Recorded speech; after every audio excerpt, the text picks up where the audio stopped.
Muito bem, estamos aqui para mais uma aula do curso da ETAD, Escola de Educação Teológica das Assembleias de Deus, ciclo 2, e agora nós vamos estudar homilética, homilética 1, prega a palavra.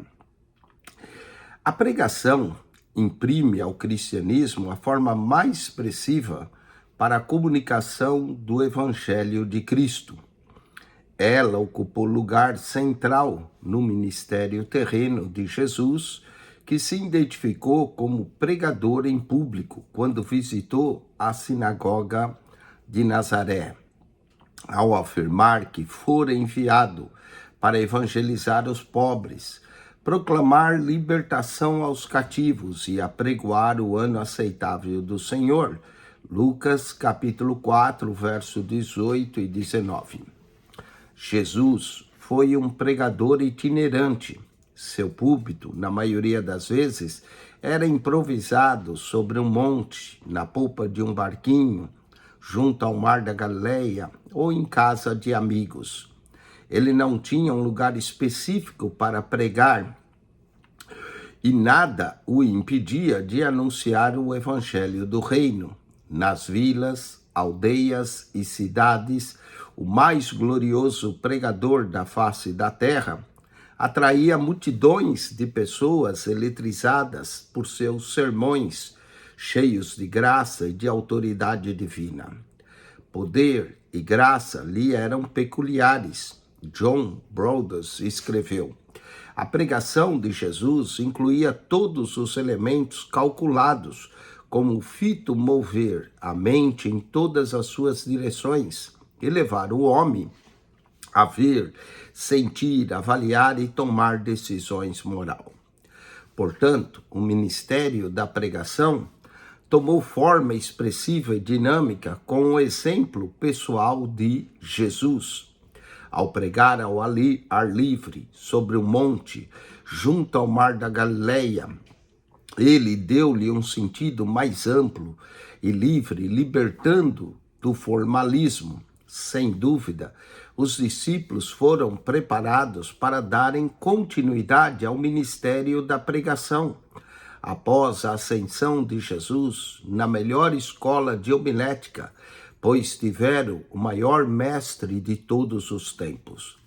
Enquanto o paganismo dos romanos e dos gregos se valia de uma pregação polida e retórica, o cristianismo deu verdadeira ênfase à homilética, tornando-se uma força vital para o crescimento rápido e assustador do reino de Deus nos primeiros séculos da era cristã.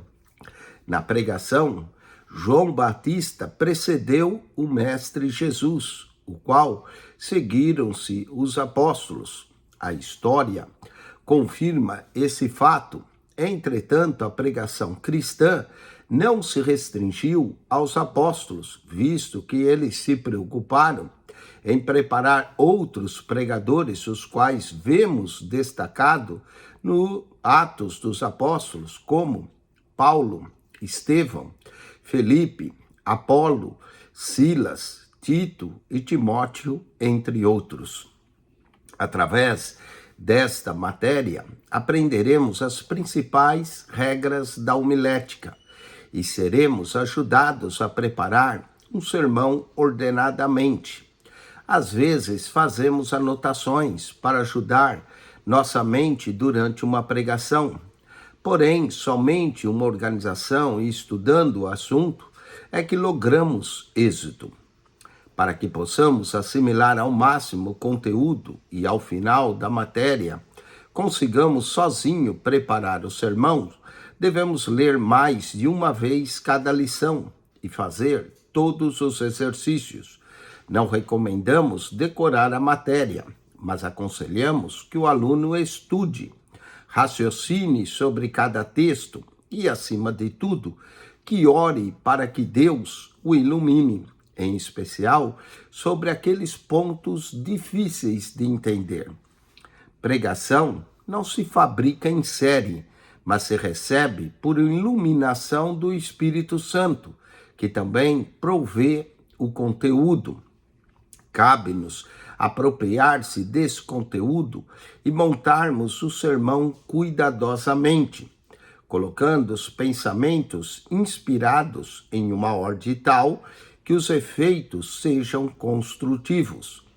Que o Espírito Santo nos ajude no estudo da homilética, para que estejamos cada vez mais preparados para levar adiante a palavra de Deus até os confins da terra. Vamos então agora à lição de número 1. Essa foi a introdução da matéria homilética. Lição de número 1, nós iremos tratar nessa lição 1 acerca de alguns textos relativos à homilética.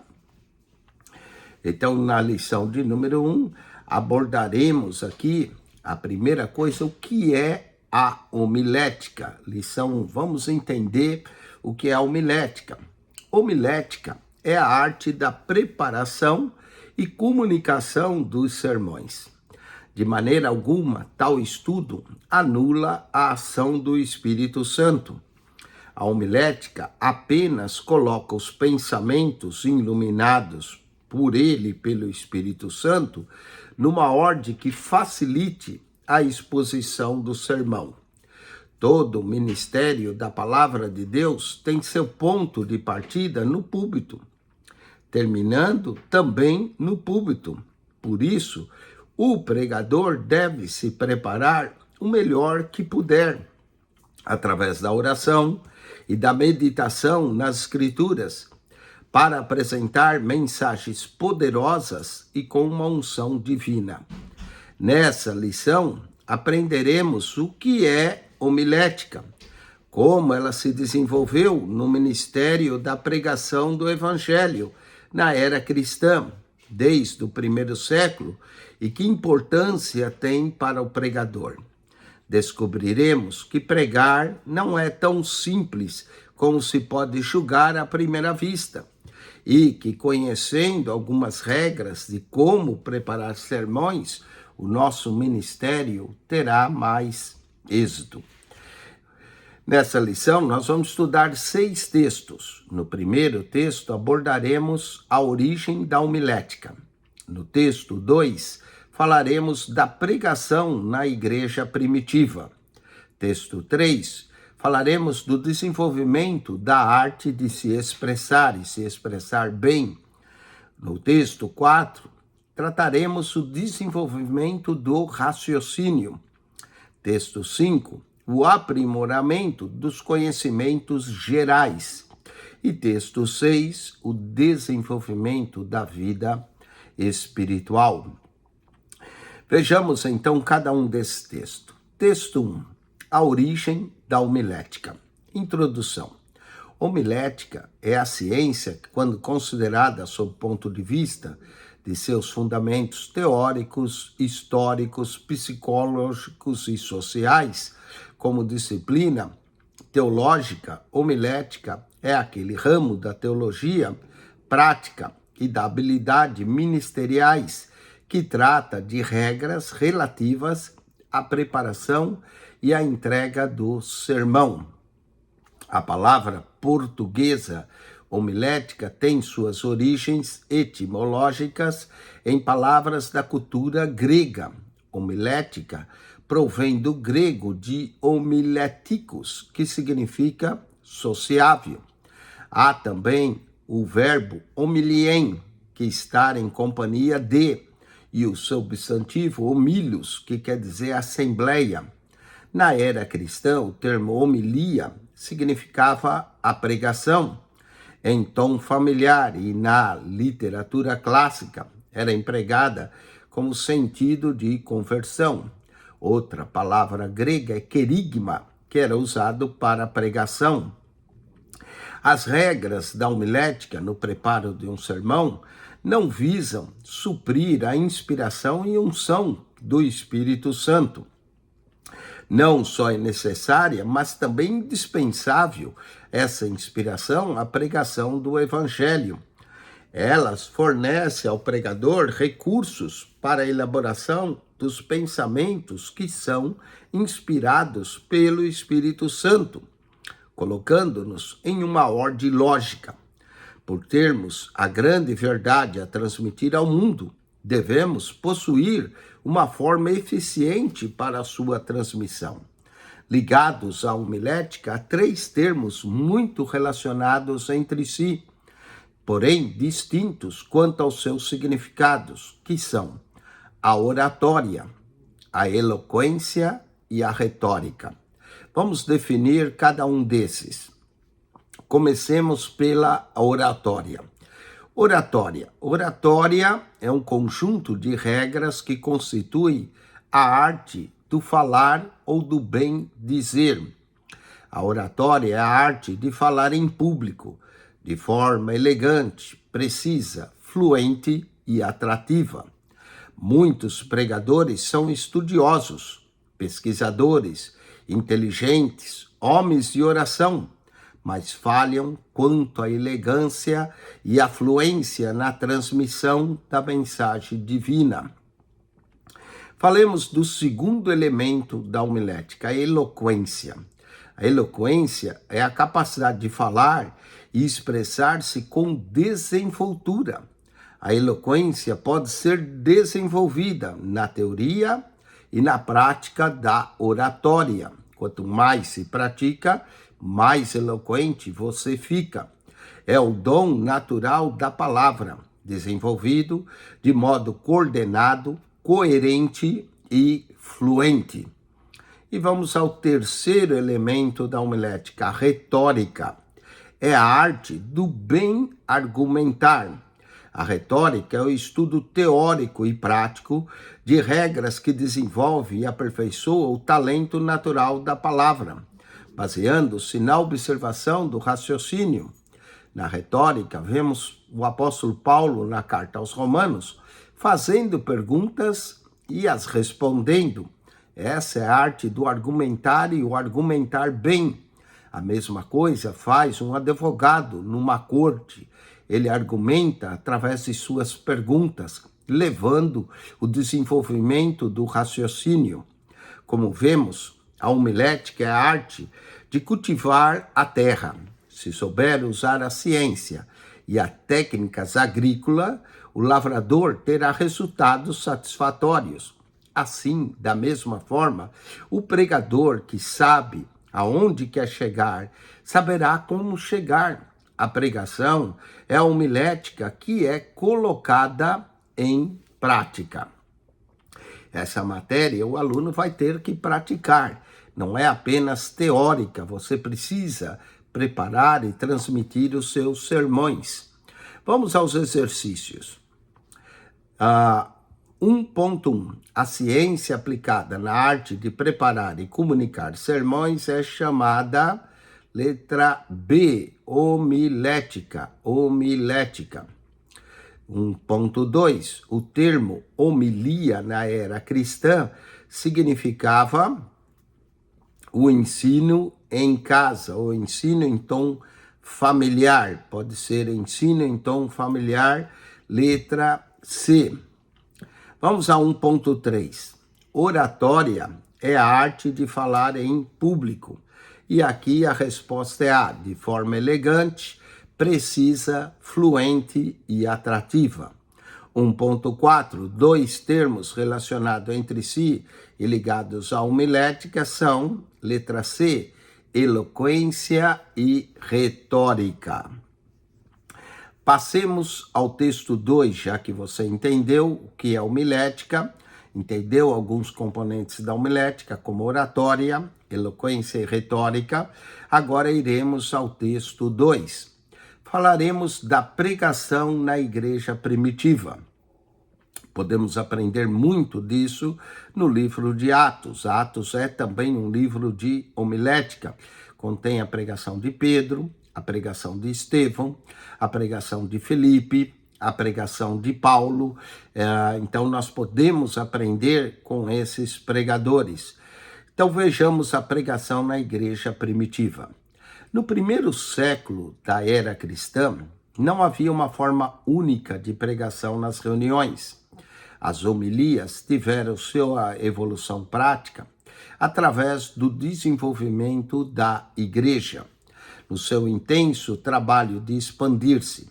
Os cultos eram organizados de forma a não minimizar a soberania do Espírito Santo, e com isso a pregação tomava o primeiro lugar nas reuniões cristãs no primeiro século.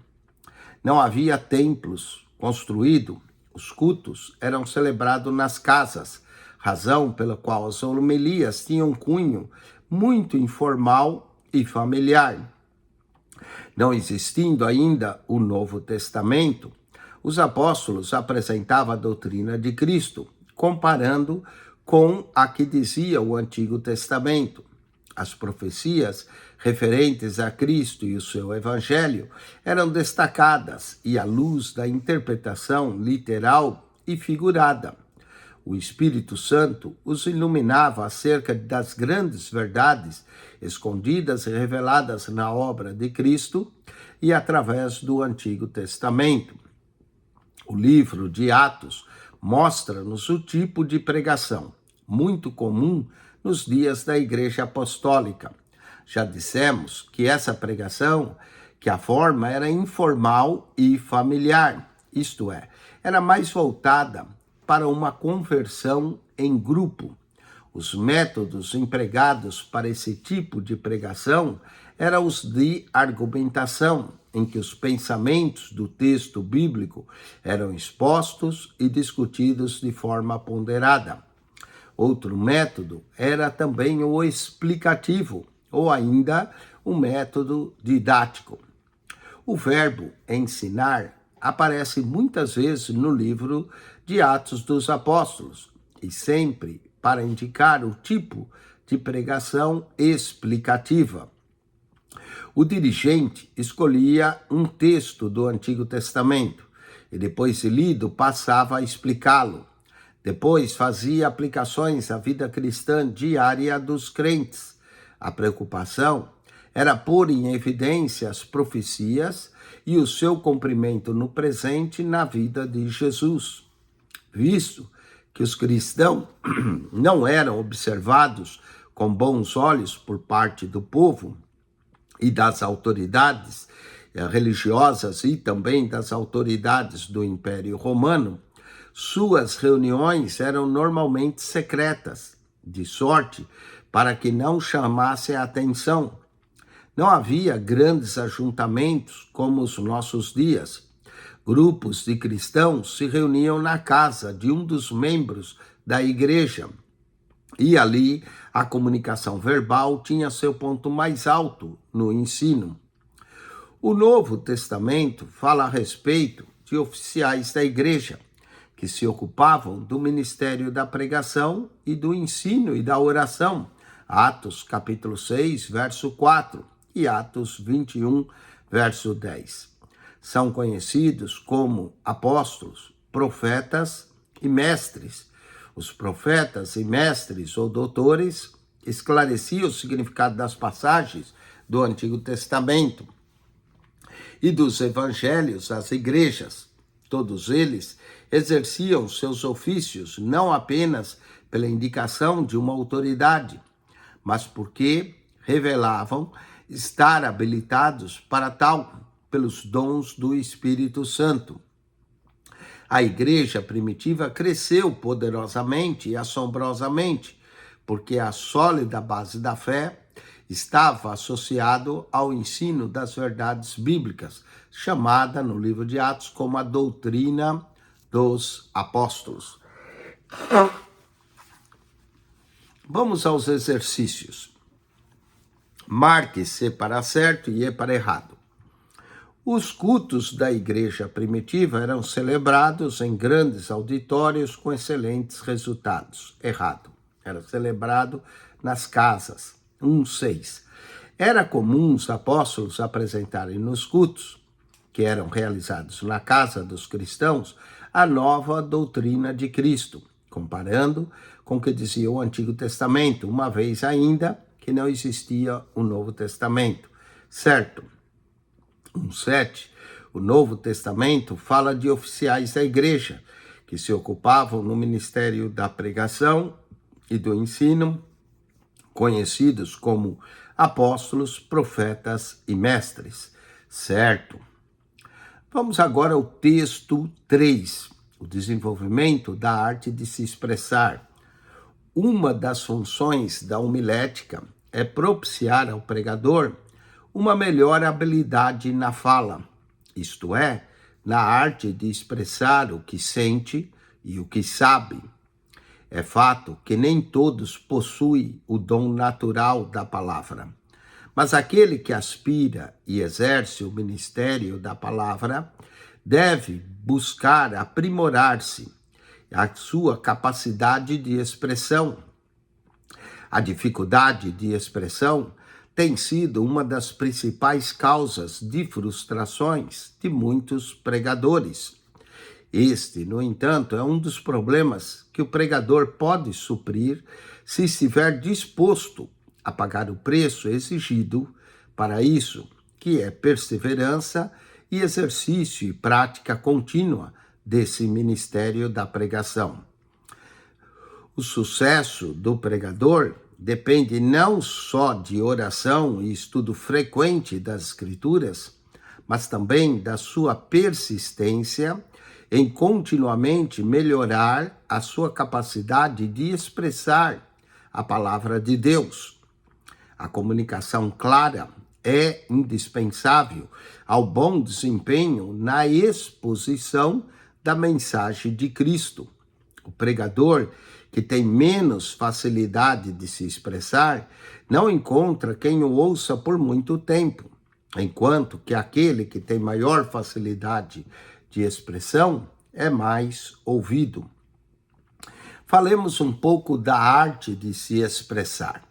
A arte da expressão envolve vários aspectos, dentre os quais vamos destacar alguns. Primeiro, a voz. Segundo, a técnica de oratória. Terceiro, o conhecimento da língua materna. Se expressar corretamente, com expressões em português. A voz constitui o veículo da comunicação. Ela é o som ou conjunto de sons produzido pela vibração das pregas vocais sobre a ação do ar que é vindo dos pulmões. A voz, como a música, pode ser educada e treinada para que os sons saiam livres e agradáveis, dispensando os gritos, as afetações e exageros na voz. A técnica da oratória pode tanto ser aprendida na escola como ser desenvolvida através da observação e do treinamento. Muitos pregadores que gritam muito acabam seus sermões roucos, sem voz, e é possível educar a voz a ponto de elevar a voz para não ser aquela monotonia o tempo todo, para que se eleve a voz sem ficar rouco na pregação. Muitos bons pregadores, antes de pregar em público, pregam para si mesmo diante de um espelho, a sós, observando também a sua postura física e entonação adequada às palavras que lhe ocorrerão nas mensagens. Aprimorar a expressão de se expressar não anula a iluminação divina, nem a unção divina. Pelo contrário, vai dar um sentido e perfeição à nossa arte de se expressar bem. Por mais espiritual que seja o pregador e inspirada que seja a sua mensagem, o que ele irá falar é provado através das mentes que vão ouvi-lo. Assim, para que os pensamentos sejam postos em ordem e expressos com nitidez e perfeição, o pregador deve lançar mão de todos os recursos disponíveis. Assim, procedendo, o pregador estará progredindo na arte de expor a palavra de Deus. Assim como o músico treina para cantar, o pregador também deve treinar para pregar. A arte de se expressar exige também boa dicção que é a utilização artística da voz, para que ela se projete bem, para que o pregador seja entendido quando fala. A articulação de sons deve ser feita com perfeição, que pronuncie cada palavra corretamente e com a devida nitidez. Vamos aos exercícios desse texto. Associe a coluna A de acordo com a coluna B. Coluna A, 1.8. Propiciar ao pregador melhor habilidade na fala. Essa daqui é uma das funções da homilética. Letra C. 1.9. Deve persistir em melhorar sua capacidade de expressão. Letra A. O pregador deve sempre procurar melhorar. 1.10. Veículo de comunicação verbal. Letra B. A voz. 1.11. Exige boa dicção, que é a utilização artística da voz. Letra D. A arte de expressão. Vamos agora ao texto 4. O desenvolvimento do raciocínio. O segredo do sucesso de uma pregação está no fato de o pregador se colocar sob a influência e a unção do Espírito Santo e saber se manter nesta condição, sem se deixar vencer pelos seus impulsos emocionais. É natural aos pregadores, no início do ministério, pregarem embutidos por impulsos emocionais, principalmente entre os pentecostais, e ficarem à espera dos resultados desse tipo de pregação.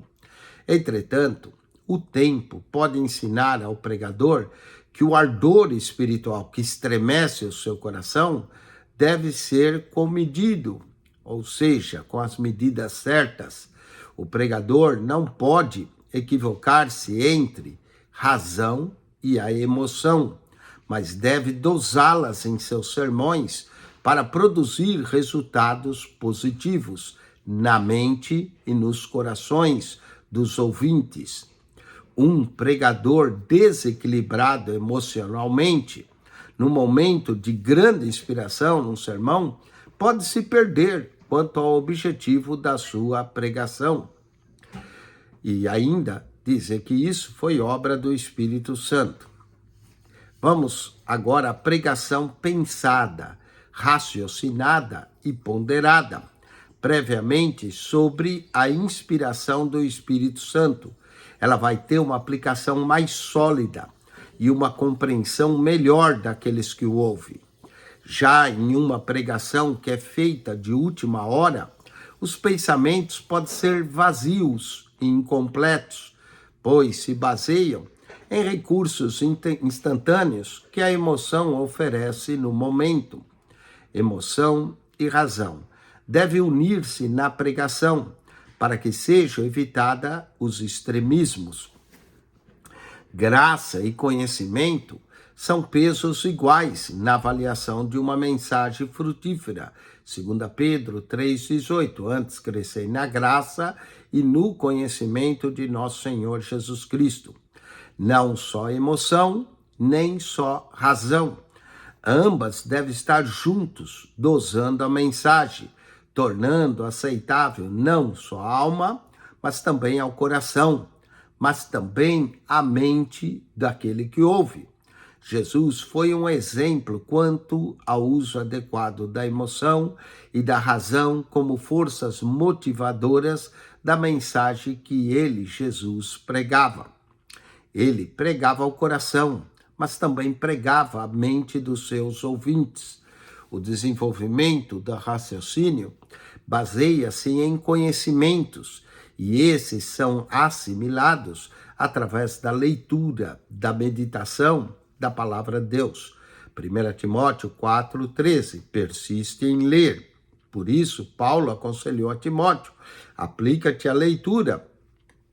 1 Timóteo 4,13, o conhecimento vem à tona quando desejamos um sermão ou um estudo bíblico. Então, o raciocínio forma uma cadeia de argumentos que enriquece os pensamentos, tornando-os cada vez mais claros. A assimilação de conhecimentos gerais fornece ao pregador um raciocínio rico em ideias, em pensamentos, os quais confere aos sermões maturidade espiritual. A meditação é, em outras palavras, uma forma de raciocínio. Vamos aos exercícios. Assinale com X a alternativa correta. O segredo do sucesso de uma pregação está em um pregador. Letra B, permanecer sobre a influência e a unção do Espírito Santo. 1.13. O pregador desequilibrado emocionalmente pode, letra C, pode perder-se quanto ao objetivo de sua pregação. Nós não estamos dizendo que ele vai perder-se, mas ele pode perder quanto ao objetivo de sua pregação. 1.14. O pregador que está sobre a unção do Espírito Santo, todas estão corretas. Tem uma mensagem ponderada, faz bom uso do raciocínio, apresenta mensagem sólida e compreensível para aqueles que ouvem. Todas. Vamos agora ao texto 5. Falemos do aprimoramento dos conhecimentos gerais. Provérbios 3:13, lemos: Feliz o homem que acha sabedoria e o homem que adquire conhecimento. Provérbios 3:13. Já estudamos anteriormente que homilética é a arte da preparação e comunicação de sermões. Tanto a preparação como a exposição dos sermões depende em parte do grau de conhecimento do pregador. Os conhecimentos são a principal razão de um sermão, mas são como a carne que dá forma ao corpo de um sermão, enquanto que a unção do Espírito Santo é a vida para esse corpo. Pedro ensinou que deve haver equiparação entre graça e conhecimento, quando diz: crescei na graça e no conhecimento de nosso Senhor Jesus Cristo. 2 Pedro 3,18. O pregador não deixa de ser espiritual pelo fato de enriquecer seus sermões com conhecimentos gerais. Ele mergulha seus sermões na graça de Deus, e então todo cabedal de conhecimentos nele transmitido resulta em grande bênção. Jesus, como Filho de Deus, poderia ter pregado o Evangelho sem ter que usar o recurso de conhecimentos gerais, mas não o fez. Ele falava ao povo por meios que lhe eram conhecidos. Vejamos, por exemplo, a linguagem de Jesus na narração de suas parábolas, tratando de coisas e objetos que eram conhecidos pelos que ouviam falar. Jesus sabia que para revelar uma verdade oculta ao povo, era necessário abordar essa revelação, tomando como base uma verdade já conhecida. Esta é uma das grandes vantagens que tem o pregador, que possui um conhecimento extra-bíblico. Tem coisas que é bíblica, que a Bíblia fala, tem coisas que é extra-bíblica e tem coisas que é antibíblica. Nós não queremos usar o antibíblico, mas sim podemos nos utilizar do extra-bíblico. Informações que venham enriquecer o sermão sem ser contrárias à Bíblia. Falemos da homilética. A homilética apresenta as regras técnicas de como o pregador pode tirar proveito dos conhecimentos, tanto bíblicos como conhecimentos extra-bíblicos, ordenando e dosando os pensamentos com a graça divina. Destaquemos aqui algumas formas de obtermos conhecimento. Primeiro, observação. A observação realiza-se em duas direções. Primeiro, para fora, quando colhemos impressões do que se passa ao nosso redor. O pregador deve estar sempre atento a várias coisas e fatos externos para tirar lições e ideias. Às vezes até num próprio culto, A boa observação dos hinos cantados, dos testemunhos falados, pode fornecer material para enriquecer o seu sermão. O hábito também de anotar fatos observados em casas ou em outra pessoa, qualquer que se encontre, muitas vezes coopera para que o pregador os aplique adequadamente em seus sermões, enriquecendo-os. A segunda direção da observação é para dentro. Diz respeito a uma análise introspectiva, isso é, observarmos o nosso interior, colhermos informações quanto aos nossos sentimentos, as nossas ansiedades, satisfações, desejos, enfim. É uma experiência muito válida para dela extrairmos elementos importantes para determinados momentos da mensagem. E aí, o incluir, às vezes, algum testemunho pessoal na sua mensagem, como aquilo afetou a sua vida. Vamos ao ponto 2, a consulta. A consulta é um método eficaz no aprimoramento dos conhecimentos gerais. Uma palavra que você não entende, deve buscar no dicionário. Uma ideia ou um assunto qualquer pode nos levar a livros de pesquisa. Todo pregador que se preze deve possuir uma biblioteca, a qual não deve faltar um dicionário bíblico. Às vezes um dicionário bíblico é diferente de um dicionário apenas de línguas. O pregador também, se puder, deve possuir uma enciclopédia bíblica, comentários, geografia, arqueologias bíblicas, mapas, estudar as regiões, conhecer a história geral da igreja, livros devocionais, biografias, manuais de doutrina, dicionário da língua portuguesa e outros comentários bíblicos pode ajudar muito um pregador na preparação de um sermão. Vamos ao terceiro ponto de adquirir conhecimentos gerais. Discussão, debater com outras pessoas. Essa é outra forma de buscar conhecimentos. O resultado das observações, o resultado das consultas feitas pode levar à discussão de um estudo em grupo.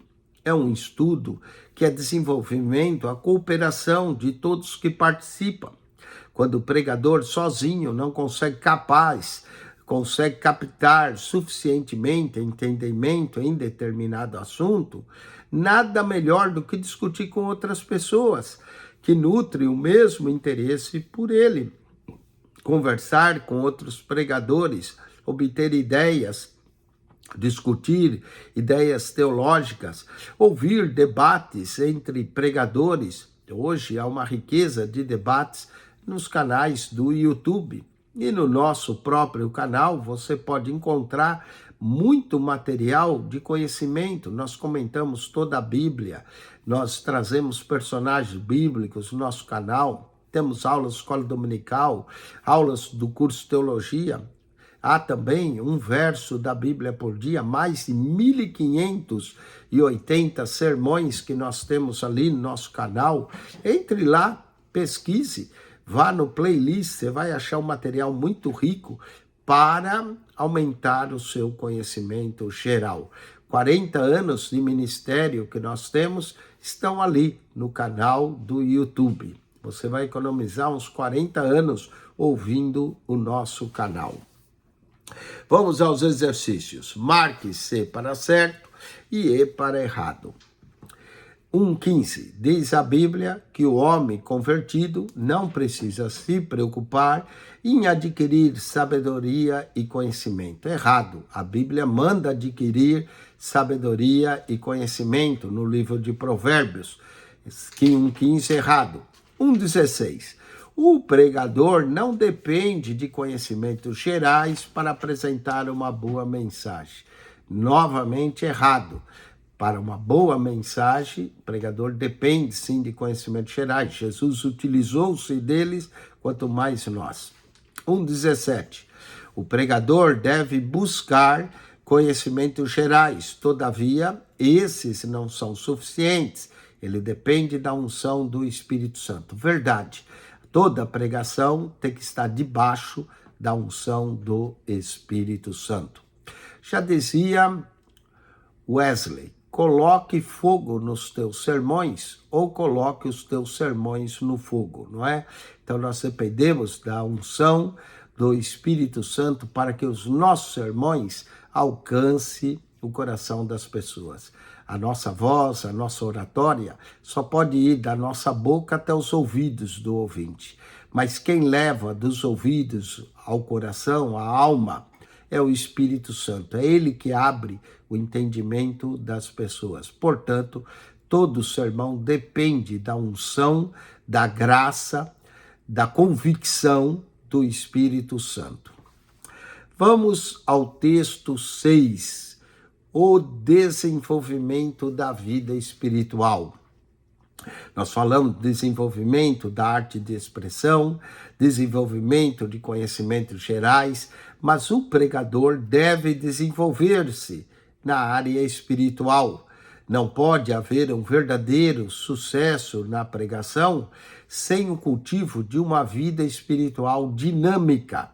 Não basta conhecer as regras de homilética, saber fazer um bom esboço de sermão, nem tampouco ter facilidade de expressão e demonstrar grandes conhecimentos intelectuais sem uma vida de consagração a Deus. O pregador, antes e depois de tudo, ele é um servo de Deus que faz a vontade de Deus e comunica a mensagem de Deus. É também um embaixador que precisa estar em contínuo contato com aquele que o governa, para dizer somente aquilo que aquele que o governa o enviou para que seja dito. O pregador não quer falar nada mais do que Deus lhe mandou dizer. É impossível separar pregação de devoção. As duas precisam estar ligadas. A pregação sem devoção, ela é vazia, ela é inexpressiva, ela não toca o coração de ninguém. O máximo que vai tocar é os ouvidos das pessoas. Ao preparar um sermão, o pregador deve buscar inspiração, unção divina, através de meditação e oração constantes. Charles Spurgeon dizia, antes de falar de Deus para os homens, fale dos homens para Deus, ou seja, passe um bom tempo em oração antes de trazer a sua mensagem. É sobre os joelhos que o canal divino flui sobre o pregador. O cultivo de uma vida espiritual abundante deve ocupar em primeiro lugar a vida de um pregador. O gabinete pastoral deve se construir no seu recinto secreto, no seu altar de adoração e oração, e a sua comunhão com Deus deve ser desenvolvida. Atos 6:4, nós nos dedicaremos à oração e ao ministério da palavra. Oração e palavra caminham juntos. A pobreza espiritual de muitas pregações reside na falta de oração e de meditação na palavra por parte daqueles que o transmitem. Hoje tem gente que vai buscar mensagem no Google e simplesmente prega uma mensagem do Google e sequer sem orar. Pela oração, o Espírito Santo põe toda a maquinaria de um sermão para funcionar, compungindo os corações, levando aqueles que precisam se converter à conversão. Corações penitentes, salvando os pecadores arrependidos. Não há nada mais importante na vida de um pregador do que sua dedicação à oração. Portanto, cabe-lhe formar o hábito de orar regularmente, não apenas antes de pregar o sermão. Todos os dias o pregador tem que orar, e orar com mais intensidade, antes de preparar o seu sermão. Exemplo disso temos no profeta Daniel, que orava 3 vezes ao dia. O apóstolo Paulo, escrevendo aos Colossenses, diz, perseverai na oração, vigiando com ações de graças, Colossenses 4, 2. E escrevendo aos Tessalonicenses, 1 Tessalonicenses 5, 17, ele diz, orai sem cessar. Escrevendo aos Efésios, depois de mandar pôr a armadura de Deus, ele diz, Efésios 6, 18, orando em todo o tempo, com toda a súplica no Espírito Santo. O êxito do ministério do pregador depende estritamente de sua vida de oração. O poder, a autoridade do pregador nas suas orações no púlpito depende do cultivo da sua oração em particular, visto que as mais diversas situações esperam por ele, com decisões a serem tomadas, com o enfermo a visitar, com o lar que está enlutado, o culto de ação de graças, enfim, para cada situação requer uma diferente forma de orar. O pregador não possui maior encargo pela pregação do que possui pela oração. Nenhum pregador obterá maiores vitórias na pregação do que ele obtém na oração. Antes que os pecadores sejam movidos pela pregação, o Deus que inspira o fará movido pela oração do pregador.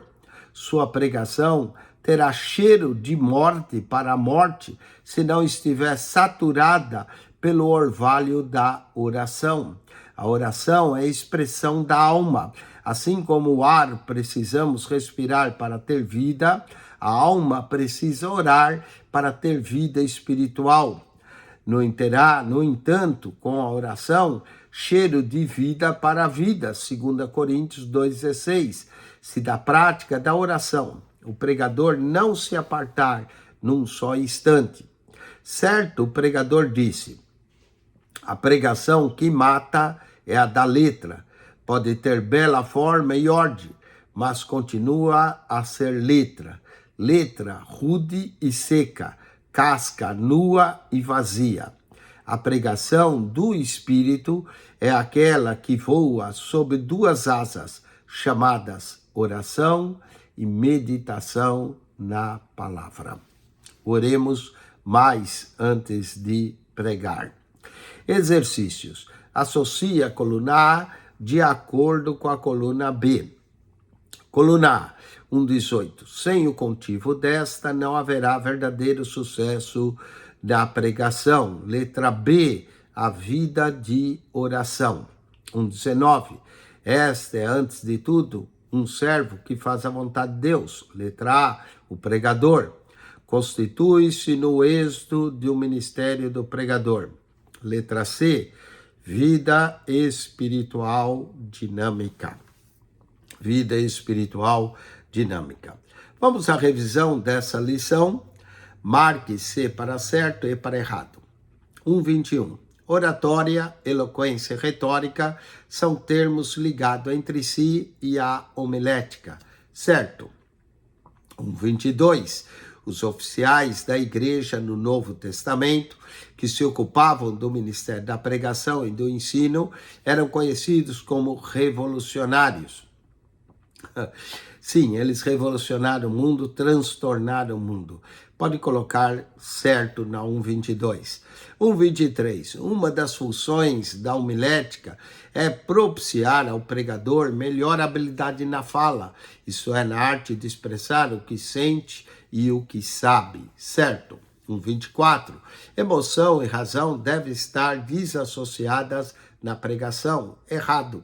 Emoção e razão estão intimamente ligadas. 1,25. O hábito de anotar fatos observados em casa, em qualquer outra parte, muitas vezes coopera para que o pregador os aplique adequadamente em seus sermãos, enriquecendo-os, certo? 1,26. A pobreza espiritual de muitas pregações reside na falta de oração e meditação da palavra de Deus. Certíssimo, pode colocar certo aí. Muito bem, com isso nós terminamos a lição 1. O aluno agora deve tirar 5, 10, 15 minutos intervalo que você achar ideal e volte. Também não tire um intervalo tão longo que você não volta mais, não é? Volte para a lição de número 2 para você escutar a lição 2, lembre que é 2 lições sempre, lição 1 e 2, e a revisão do teste 1. Essa é a matéria de homilética do curso da ETAD, Escola de Educação Teológica das Assembleias de Deus. Se você não é aluno e gostaria de ter acesso ao material didático, à plataforma eletrônica, ter acesso ao WhatsApp do aluno, para você realizar o seu teste, para obter a sua avaliação, não é difícil, nós ajudamos você, aqui o objetivo é lhe ensinar, então nós fazemos sempre na lição 2 a revisão do teste, prestando atenção na revisão, você será bem sucedido no seu teste. O importante é aprender, o importante é você absorver esses conhecimentos e aplicá-los. Então, entre em contato conosco, não importa em qual parte do mundo você está, se é nos Estados Unidos, na Europa, no Brasil, no Japão, não importa, desde que você fale português, você pode assistir as aulas pelo YouTube, na hora de conveniência sua. Toda semana você tem que assistir 2 aulas e fazer um teste. Na outra semana, 2 aulas e fazer um teste. De forma que numa semana você pode assistir aula na quinta, na outra semana você pode assistir aula no sábado. É de acordo com o seu schedule, ou seja, com o seu tempo livre de estudar, o seu tempo dedicado ao estudo. Então, entre em contato. E também não importa em qual parte do mundo, qual hora você está. Essa escola aqui é flexível, pelo canal do YouTube, através da plataforma digital da ETAD e através do WhatsApp do aluno você faz o teste, é tudo eletrônico, que maravilha, e você é que estabelece o horário em que você vai estudar. Acione também o nosso canal PR Eugênio Piacentini, o canal da Bíblia, PR Eugênio Piacentini, o canal da Bíblia. Entre no canal, clique na foto redonda, vai aparecer um menu, clique no playlist, ali no playlist você vai encontrar um total de 246 pastas, com mais de 7.190 vídeos para você. PR Eugênio Piacentini, o canal da Bíblia. Subscreva.